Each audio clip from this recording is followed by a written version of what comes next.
The future, no fear. Martin Luther King had his dream for the future of America, and I have mine. In 1963, King said, "I have a dream that one day in the red hills of Georgia, the sons of former slaves and the sons of former slave owners will be able to sit down together at a table of brotherhood. I have a dream that one day the state of Mississippi, a state sweltering the heat of injustice, sweltering the heat of oppression, will be transformed into an oasis of freedom and justice." 30 years later, those red hills of Georgia are still burning with hatred and poverty. Brothers and sisters from Mississippi to New York to California are still fighting for justice from an oppressive system. My dream for this country's future would allow King's dream to come true. I want to see correct young urban capitalist guerrillas band together to take this shit over. I want to see people coming out of the ghettos and kids coming out of colleges band their resources and fight the system with capital. The system is the sum of the total people who feel that everything right now is okay. America the beautiful. People shouldn't get welfare. Black people should stay in the ghetto. And if that's not good enough for them, go back to Africa. Keep immigrants out of the country. If you use words like traditional or good old days, you are the system. The system is the guy right next to you. It's the person who agrees with this tired way of thinking. Now, if you're in the system and you want to see reform and equality go down, then you're a warrior, and you know you can fight with me. Some of you graduating from high school or college will go into the system by becoming a part of major corporations, but will always remember the injustices that were levied against you growing up. Many of you should be reaching out to other people to give them a chance to fight. To do this, you have to have capital. Back in the 60s, the radicals were filled with good intentions, but they had no money to back their actions. You have to have a cash flow if you're going to fight for equality. I'm about seeing rich radicals take over. That's the only way you can take this shit over. I'm about infiltrating the system to overthrow it. I'm not a nationalist. I do not believe in just getting black people to come together. I ain't with that. I want everybody to see their opportunities. Empty pockets and the total lack of financial know-how is the main problem with the oppressed. I know we can fight back if we can get economic footing, especially black people. If we could just get our 40 acres and a mule, we'd be satisfied. We'll take that in cash and distribute it through our charities and colleges and start instituting real changes. It would at least give us a foot up. You have to remember that during the Holocaust in Nazi Germany, when 6 million Jews were killed, at least the new German leaders took money out and gave retribution to the families who suffered the loss of their people. Now, 50 million blacks were killed during our Holocaust, and we ain't got a fucking dime. We ain't even got an apology yet. Time to ante up, America. Give us retribution. Allow us a chance to live decently and humanely. I believe America can change if we can just get things straight.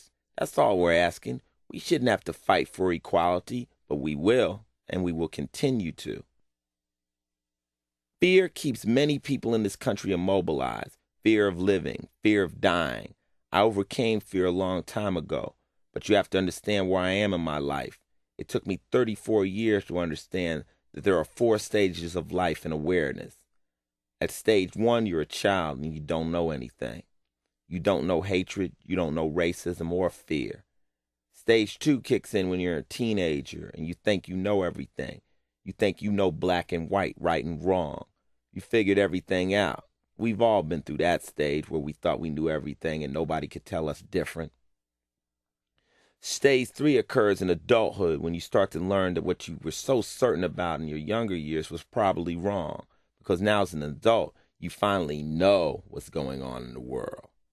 Stage 4 is your final realization that you don't know anything. It's in that stage of infancy where everything becomes vague and uncertain again that we can really be artistic and reach out and attempt to learn what's going on. Unfortunately, 99% of the people in this world live at stage 3. They don't want to take any risks because they're afraid. They're afraid of losing their jobs. They're afraid of losing control over their tightly confined lives. I live my life in stage 4. This past year, the controversy caused people to panic. I lost a TV show. I had problems with a record. A comic book fell through. People around me started to panic, but I never looked back. I'm not doing that. I've learned that every time something goes wrong, if I can go around and grab it, it usually comes back stronger. So life is continuous challenge for me. I've almost gotten excited about shit that ain't working. I don't look back. I don't see what you gain by dwelling on the past and bitching about things you can't change. You have to move forward.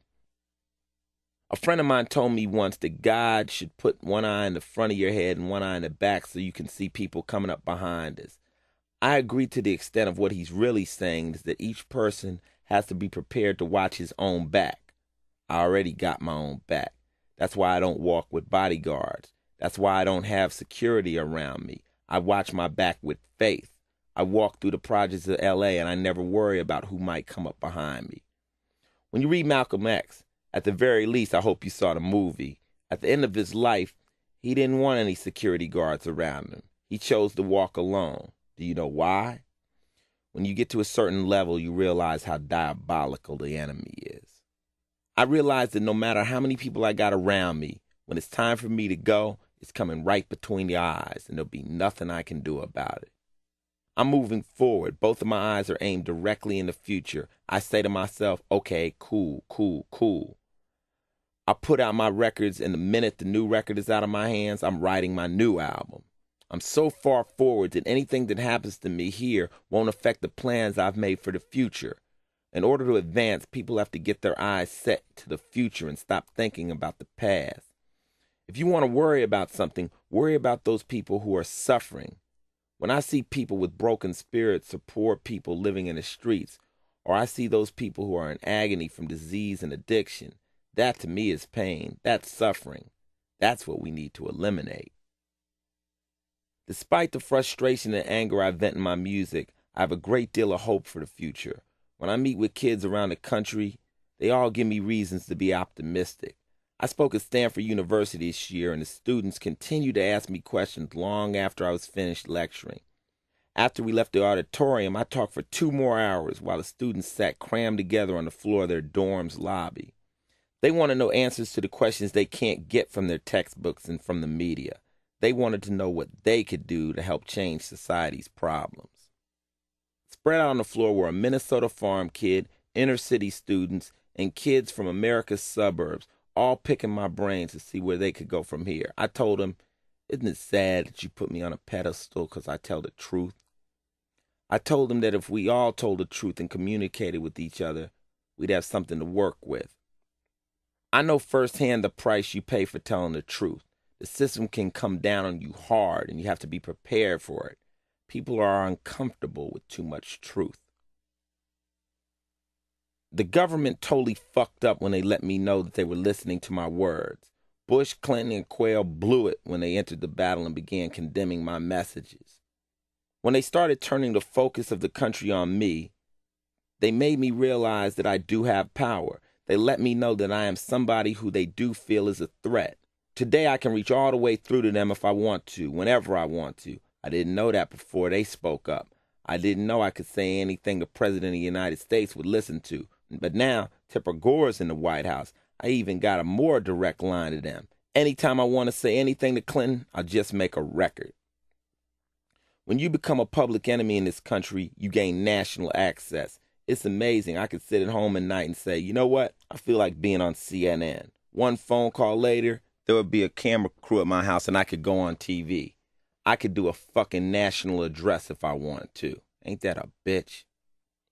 For now, I make records. That's my job. And in those records, I draw parallels to the different degrees of anger people feel on the streets. I give people an opportunity to see a lot of problems without having to go through the actual violence. I make records from an enraged brother's point of view. The cops are lucky I believe in enlightening the mind more than I believe in violence. By tuning in, these punk cops and punk politicians gave me the fire to keep attempting to enlighten minds through my music. I will continue to do so as long as I'm able and until I feel there is a better way. It's up to you to change the system more than me. You decide what the problem is you want to address, and you make them your missions. Everybody should have a mission that's fueled by their experiences in their own hearts. As far as life goes, Don't try to guide or control everything around you. Just live it. Get on the motherfucker and ride it hard. It's going to throw you. It's going to hurt you. It's going to break you. But the minute you try to control it, you'll learn it's bigger than you. It's nothing we have power over. You just have to go with it. Once you learn to ride it, you're just so free. Prepare to fall off the edge. Prepare to be hurt. Prepare to get bit. But just ride the motherfucker. That's the Ice opinion. Who gives a fuck?